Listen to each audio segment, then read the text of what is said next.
Welcome to ABA 10 Talk, a rapid-fire conversation with ABA members. I'm Ellen Volpe, President of American Business Associates. My guest today is David Faverio, President of Pupfish. Welcome, David. Thank you, Ellen. Great to be here. Tell us, what is Pupfish? So Pupfish is a secure data destruction company, and we also do electronics recycling with a zero landfill policy. I know that data destruction is at the pinnacle, the priority of Pupfish. Why is it so difficult for most people to understand why data destruction is so important? Well, we dovetail very nicely with cybersecurity companies, and they're protecting devices when they're online and they're in use. And companies will spend hundreds or thousands of dollars a year to protect them. But they often forget that when the device is taken offline, the data is still on the device. So they'll throw it in a cubicle or a closet, and they just kind of forget. So Pupfish is out there educating companies that data is still there, and we call it data at rest. And data at rest is still data at risk. And until that data is wiped properly and the data is gone forever, that liability remains for the company. I like that, at rest and at risk. I never heard you say that before.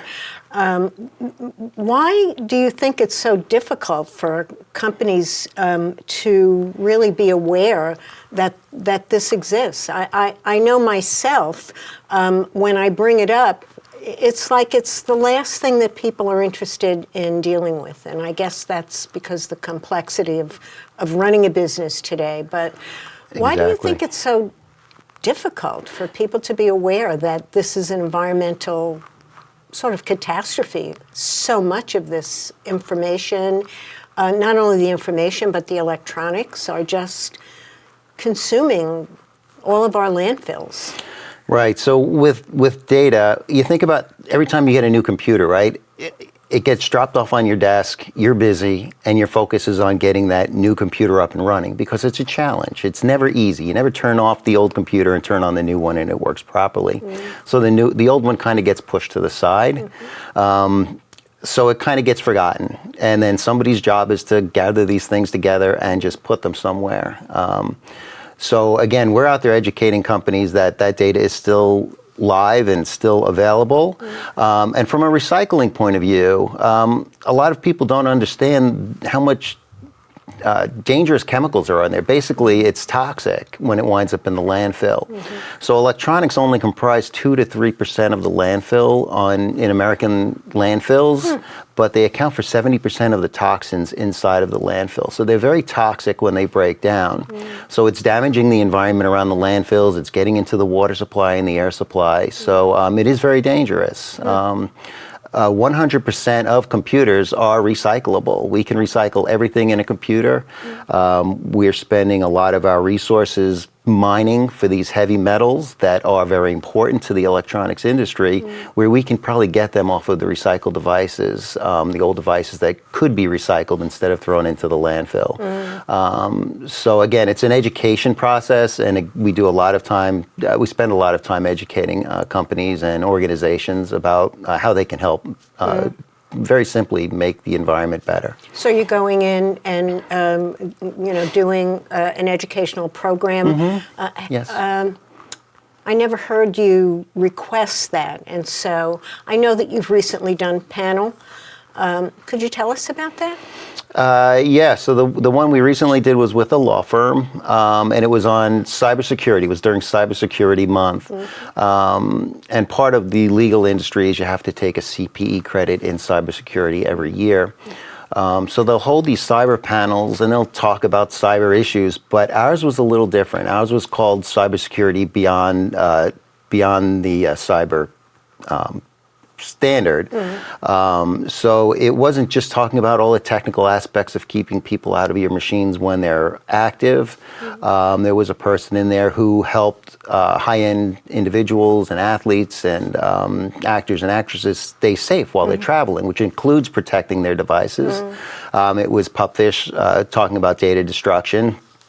And there was another person who discussed a lot of the dark web things that happen and what happens when your data gets onto the dark web. So it was pretty interesting. And I heard the feedback that ours was very well reviewed because it wasn't your standard cybersecurity discussion. Right. But those are the panels we like to do, just to get the word out there. So we'll do them for school districts. We'll do them for the law industry. I'm working on one now for the auto industry and great. the dealerships. Oh, that's great. So I know also that you recently became a grandfather. Yes, I did. And it made me think, Kendall Ray, right? Yes. It made me think about the future, obviously, and what things might look like 25 or so years ahead of where we are. Right. And I'm just wondering, what is your view of that future based on your understanding of how things are today in terms of so many materials, et cetera? Yeah, it's a little scary because I see how bad these things can be for the environment, but it's also refreshing to see the younger generation and their passion for the environment. I mean, we like to say at Pupfish, we're experts in data destruction, but passionate about the environment because that's how we started the company. And we see that with the younger generation. I do Career Day when I can, which is an organization that's local here. It's a great organization. Part of it is to talk about what we do and to tell the students that there's options out there to get involved with positive things and still make a living. And I'm hoping that I will, just trigger one person to just take the ball and run with it. As part of my networking, I have had the opportunity to meet a lot of different organizations. I met with one in the Netherlands early on, and the guy was great, and he talked about what they do in the Netherlands versus the U.S. Right. And when we were talking about recycling, he asked if the U.S. government will subsidize recycling. And I told him, no, they don't. And he was kind of blown away by that. And he told me how far ahead the Netherlands was. He said, we're beyond recycling now. We're circular manufacturing. So when we're building something, we're thinking, what's going to happen to that thing at end of life? Can we reuse it? How will we break it down? How will we keep it out of our landfills? So there's hope out there. And I think there's a good roadmap to get there. I spoke with another company out of New Zealand who is removing the metals off of the PC boards.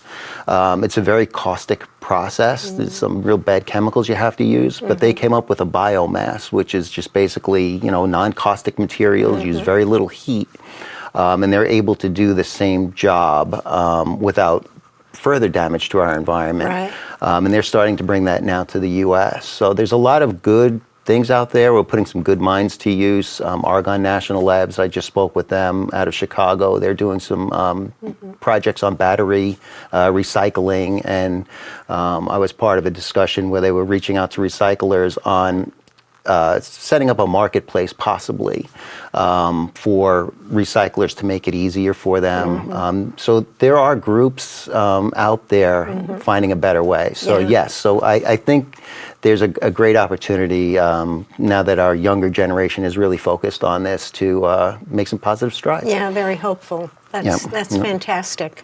We are approaching the 10-minute mark, and how fast it goes. Yeah, it flew by. I just really want to thank you, though, for coming and for having the conversation, which I think is so important. Great. I think the educational piece is really sort of at its beginning stages, and the more we can talk about it, I think the more impact we can have. So definitely. Thank you for having me. Yeah, thank you, David. That's great. Thank you very much. If you enjoyed this interview, would like to learn more about other ABA members, please visit our website at abanetworking.com, and thank you.